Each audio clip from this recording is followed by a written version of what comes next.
זה האיש, זה המרק. אני מתכבד מאוד לעמוד בפניכם. תודה רבה מאוד לחברי הטוב בועז כהן, לחברי החדש חיים שפרבר. ההרצאה שלי באנגלית, אבל אני מבטיח שבשנה הבאה ארצה בעברית. If I come. Okay, I have to come. I have to come. כן, אנחנו... בסדר. בשנה הבאה, האוניברסיטה שלי, אוניברסיטת וירג'יניה, אנחנו נהיה שותפים לכנס הבא, והנושא הוא עדויות. אז אנחנו שותפים לכנס הבא, ואז אני מקווה שההרצאה שלי תתקבל, ותהיה לי הזדמנות עוד להרצות, ואז אני מבטיח שאשתדל להרצות בעברית. אבל עכשיו באנגלית, והנושא שלי, my subject today is the strange career of Ber Mark. Ber Mark was a Jewish historian in Poland after the Shoah. So who was Bernard Mark? Ber Mark. Many of you have probably never heard of him. Yet he was one of the most prolific scholars of the Holocaust, writing in both Polish and Yiddish. He was also one of the most maligned scholars of the Holocaust. For 2 decades after the Holocaust, this prominent Polish Jew, a card-carrying communist, published numerous studies of Jewish resistance during the Holocaust, primarily in the Warsaw and Białystok ghettos, not to mention books on the history of the Jews in Poland and Polish Jewish literature. All of these works, published originally in Poland during his lifetime, bear the telltale signs of communist dictates. But his last book, published posthumously in Israel a decade after his death in 1966, departs from the rest. In the last decade and a half before he died, Ber Mark changed. It irked him to be confined by communist doctrine. He became disillusioned with Poland's communist regime, and he was particularly frustrated by its unrelenting anti-Semitic attitudes. In his heart of hearts, he had always been a Jewish Jew. Unlike many of his contemporaries in the Communist Party, who considered their Jewish origins a political liability. And in fact, their Jewish origins were deemed such by many, if not most, Polish communists. But from the late 1950s onward, he became increasingly receptive to Jewish national feelings. His last posthumous book, Megillas Auschwitz, the Auschwitz Scroll, represents Mark's liberation from the stranglehold of communist dogma. Mark died in Warsaw, but his wife Esther Mark smuggled his manuscript, written in Yiddish, out of Poland when she immigrated to Israel in 1969. Someone should write it's not going to be me, but someone should write something about Esther Mark. She's a fascinating figure. Published in 1977 in Israel, thanks to Esther Mark's devotion to her late husband's legacy, Megillas Auschwitz is a historical study of the Jewish revolt at Auschwitz-Birkenau on October 7th, 1944. Subsequently translated into Hebrew and English, it is one of the hidden gems in the historiography of the Holocaust. This book, Megillas Auschwitz, salvaged Mark's scholarly reputation.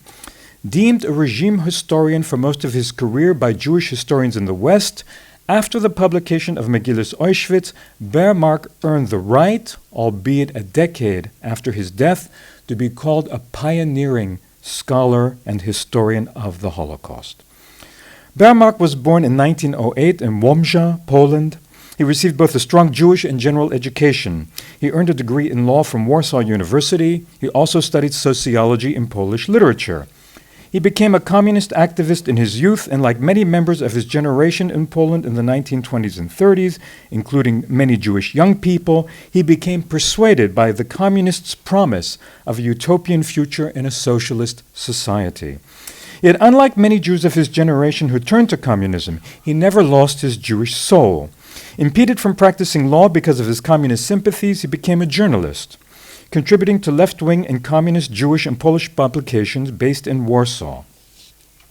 After the Nazi invasion of Poland in September 1939, Mark fled eastward with his wife to Soviet-controlled Białystok and then to Minsk. After the Nazi attack on the USSR in June 1941, they were evacuated to Soviet Asia. He eventually found employment in Kuybyshev with the Jewish Anti-Fascist Committee, created in 1941 to mobilize support abroad, especially among American Jews, for the Soviet war effort. Mark was delegated with the task of gathering materials on the Holocaust for the Anti-Fascist Committee. He also contributed articles to Einigkeit, the Jewish Anti-Fascist Committee's official Yiddish language organ.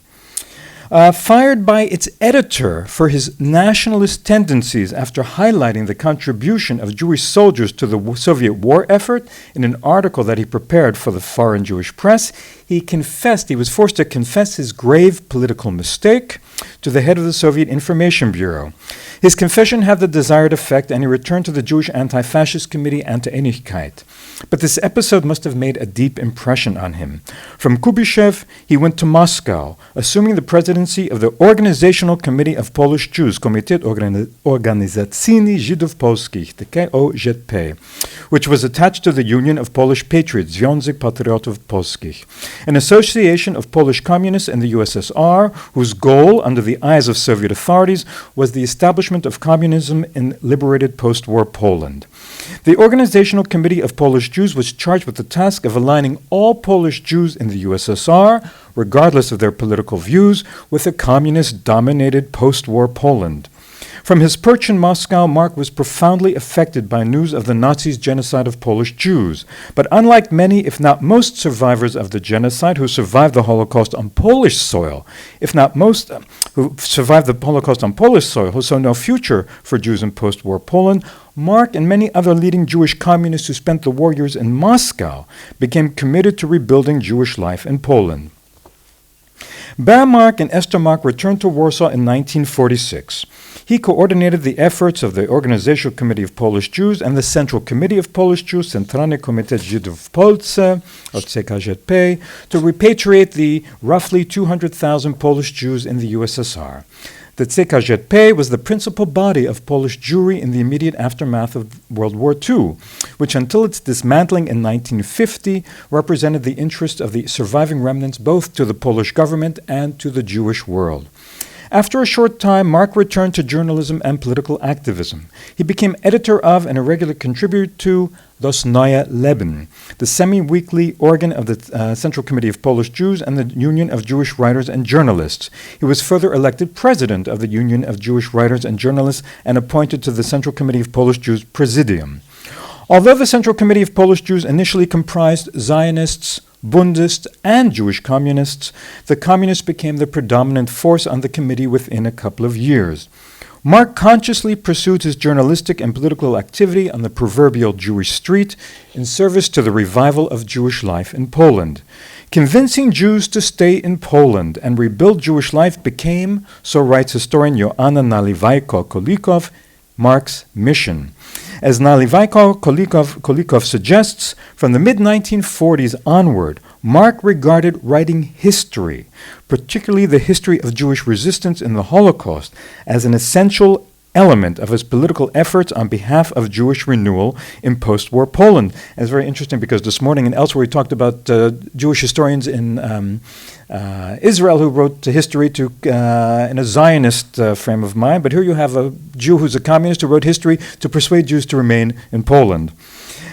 The candidate favored by Jewish communists, Mark was appointed director of the Jewish Historical Institute in Warsaw, Żydowski Instytut Historyczny, also known as ZIH, and I'll be using the acronym ZIH here. So he was appointed director of the Jewish Historical Institute, ZIH, in 1949. ZIH was the successor institution of the Central Jewish Historical Commission. Boaz spoke about that already, so I won't go into that. Several distinguished Jewish historians whom Boaz mentioned and intellectuals took part in the Central Commission's work. They included Philip Friedman, the Commission's first director, Nachman Blumenthal, Shimon Datner, Isaiah Trunk, Josef Kermisch, Rachel Auerbach, Josef Wolf, Nathan Eck, and Arthur Eisenbach. The Central Jewish Historical Commission was transformed into the Jewish Historical Institute ZIH in 1947. The permutation of the Jewish Historical commission into Zich reflected a change not merely of name but of direction. None of the commission's members was a communist. Indeed, several of the commission's members were Zionists.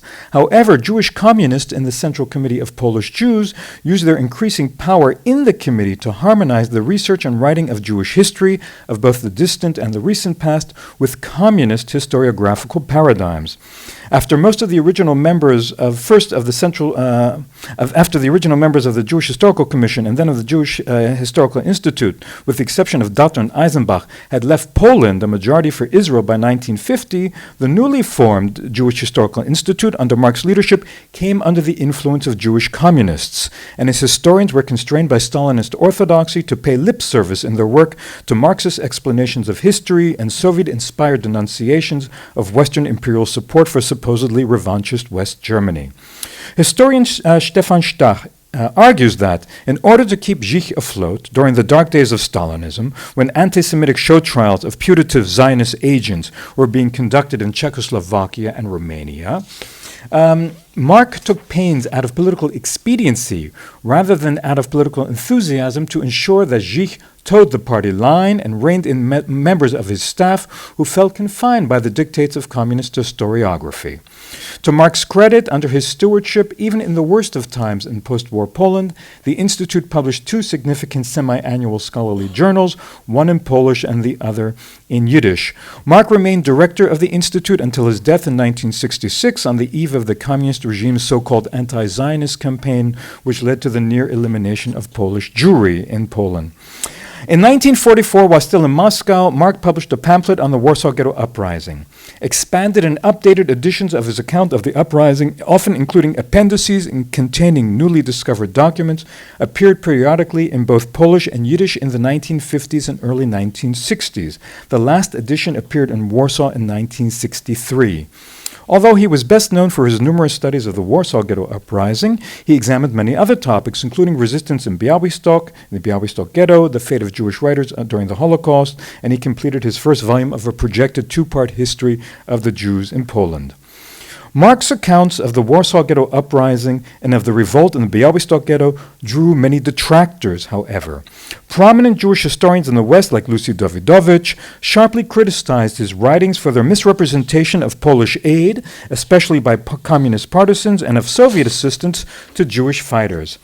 She accused him of bowing to pressure from Polish communist authorities to distort the history of the Jewish revolt, thus serving the purposes of the regime. I quote from Dawidowicz, writing in 1981, "Communist bias permeated Marx's books on resistance in the ghettos of Warsaw and Białystok.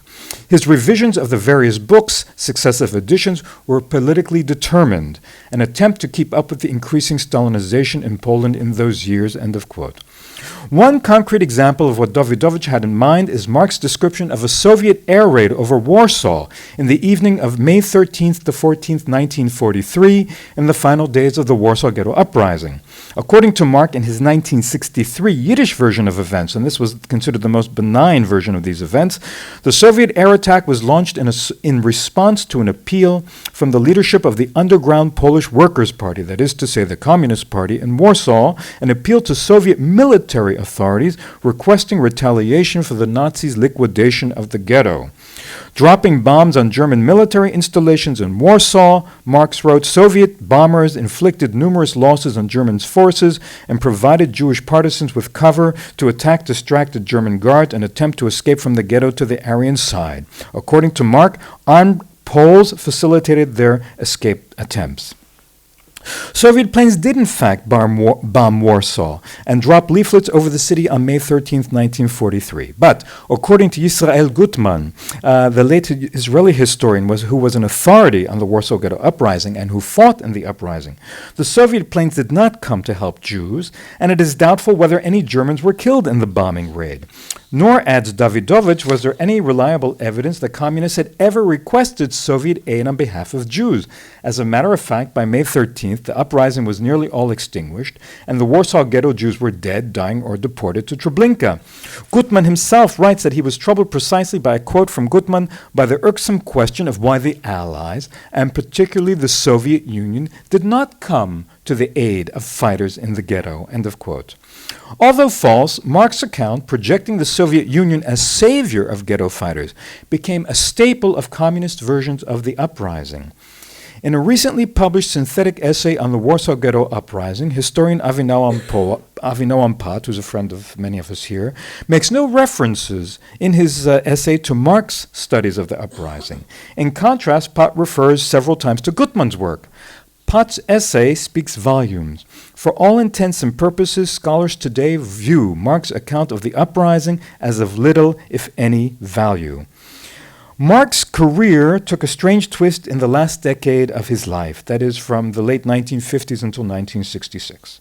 From the late 50s to his death in 1966, Mark took pains to disentangle himself from specious state-imposed representations of the Holocaust. Several factors contributed to this redirection in Mark's scholarship and equally important in his life. The Polish October of 1956, or the political thaw of 1956, eased restrictions on Polish intellectual life. The more relaxed political climate had a liberating effect on Zich, leading to more productivity. Zich's personnel published several document volumes on the German destruction of the Jews, tentatively examined topics hitherto too sensitive to touch, like Polish anti-Semitism and Polish blackmailing and bounty hunting of Jews in hiding during the war. And Zich reissued an updated and improved edition of Emanuel Ringelblum's writings, which acknowledged distortions in the earlier 1952 edition of Ringelblum's writings. But Zich's staff's latitude was not without limits. Thus, Zich's historians still bowdlerized Ringelblum's critical observations on Polish anti-Semitism, and they published an uncritical study of Polish rescuers of hidden Jews, which was translated for the regime's propaganda purposes into English for wide distribution abroad. All of this occurred, of course, on Mark's watch. Mark, for his part, took advantage of political liberalization to travel to Jerusalem in 1957 with two colleagues from Zich for the Second World Congress of Jewish Studies. However, even in Israel, and I have to thank Boaz for sharing his research with me, however, even in Israel, his version of Jewish resistance highlighted the assistance of communists and relegated left-wing Zionists to the sidelines, which infuriated many Israelis. But in private correspondence after his trip, he expressed his admiration for the fledgling Jewish state. Then, with communist hardliners in the ascendant, in 1962 the Polish Interior Ministry placed Jewish organizations and leaders under close scrutiny. Mark resigned from the board of the communist-dominated successor to the Central Committee of Polish Jews, the Socio-Cultural Association of Jews in Poland, Towarzystwo Społeczno-Kulturalne Żydów w Polsce, which came under strong political pressure because he did not want his name associated with it. Mark had a file in the Interior Ministry. The Interior Ministry kept a secret file on Mark, and in his file it said that Mark was, I quote from the file, an ardent Zionist nationalist, a resolute enemy of socialism, end of quote. By the end of his life, Mark was in fact a Zionist. Mark kept a diary, which Esther Mark also smuggled to Israel. The diary, which contains extensive entries from December 1965 to February 1966, expresses Mark's alienation from the Polish regime for its unyielding anti-Semitism, which was imbued with overtones in favor of an ethnically homogeneous Poland and which found emotional resonance in Polish society. In contemporary Poland, Mark complains in his diary, the Jew is once again, I quote, the Jew is once again isolated. In Yiddish, he kept it in Yiddish, is wieder amol der Yid Hefker. In turn, Israel became his elective homeland. In January 1966, Mark writes in his diary, in a spurt of emotion, he writes, you can see it was very emotional when he wrote this. If I came to Israel today, I would kiss the ground. This is how also very many Jews in Poland, the USSR, and Czechoslovakia feel. If I die here in Poland, I will demand that I be buried in Israel. Israeli Jewry is, despite everything, the avant-garde of the Jewish people. I understand even more the feelings of generations of Jews for their historic homeland. Soviet Jewry is still a great reservoir for the continuing renaissance of the Jewish people and for Israel. And then, the diary is written in Yiddish, but he wrote then in Hebrew, Tzion, halo tish'ali et shalom asirecha. Tzion, won't you come to the aid of your prisoners? Mark's 1959 publication in Polish and his 1963 publication in Yiddish on the Warsaw uprising, represented a turn in his career. As Davidovich puts it, these publications combined a drastically revised version of the earlier history with a less politicized version of the document collection. The blatant Stalinism of the original was now muted. And as Nalivaiko Kolikov argues, the 1959 book, which was published under the imprint of the Ministry of Justice, was his first on the uprising that can pretend to be called a scholarly work and not just a journalistic one. To give you a sense of the way that his mind is changing, in the last version of his Warsaw Ghetto Uprising, History of the Warsaw Ghetto Uprising, 1963, in Yiddish, he wrote in the introduction, "Before all else, the pioneers and leaders of the Jewish resistance movement frankly and courageously tell their fellow ghetto inmates of the suffering of the Jewish people under the Nazi acts, at the same time stressing that the outcome should not be despair, but readiness to sound the alarm and sacrifice oneself in the struggle against the enemy." 5 minutes. 5 minutes, thank you, 5 minutes. All their traditions and all circumstances pointed in but one direction. In the very shadow of death, the dream of resistance became reality and translated into deeds became the heroic uprising that shook all the people, all the Jews and people of goodwill. Let me just, I want to say the book that for me is so important and I hope to write on, as a colleague and I are editing a volume on Zich, which is going to appear in Polish, and we hope in a year and a half from now. The book that really matters to me a lot, the book that I think is a departure from all of his other work, which was imbued with communist dogma, was Megillas Auschwitz, the Auschwitz Scrolls. Since my time is limited, I can talk about it during the break, but I just want to talk about the implications of Megillas Auschwitz. In Megillas Auschwitz, Marx shows in his analysis that there was a large measure of, he quotes, "In large measure there was a difference in status between the Jewish and general resistance movement." He shows in Megillas Auschwitz that all Jews were destined for annihilation, while non-Jewish prisoners, despite their suffering and abuse, stood a decent chance in principle of surviving.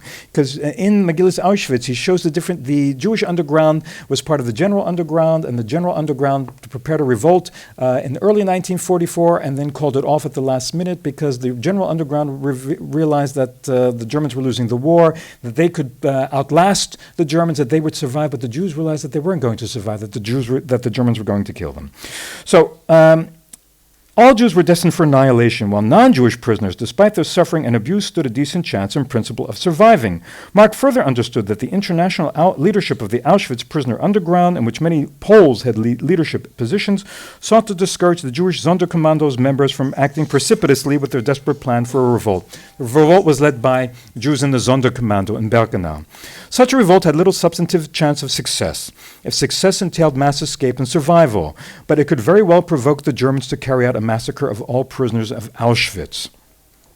But while the general underground sought to delay a rebellion in the camp, the Jewish Sonderkommandos members understood that they were running out of time, that the longer they waited, the smaller the chance was that they would be able to launch some sort of violent revolt before the Germans managed to kill all the Jews. Just 3 or 4 more sentences. If Marx's account of the Warsaw Ghetto Uprising stress the entanglement of the fate of Jews and ethnic Poles, his account of the revolt at Auschwitz stresses their disentanglement. Megillas Auschwitz, Marx's posthumous book, personified his personal struggle to liberate himself from the stranglehold of communist doctrine to falsify history. In this case, Polish and Jewish interests were separate, and unlike his books on the Warsaw Ghetto Uprising, his posthumous book sets the record straight. And I would add, redeems a worthy scholar and man. But even scholars who have examined Marx's career and opus, like Davidovich and Nalivaiko Kolikov, pass over Megillas Auschwitz. This is a shame, in my opinion. Many early histories published by Jewish historians in post-war Poland are currently being rediscovered and their research findings integrated into current scholarship. In contrast, Marx's historical works have been relegated to the dustbin of history and historiography since the fall of communism. It is time, I would argue, to restore his Auschwitz book to its proper place in Holocaust historiography. Thank you.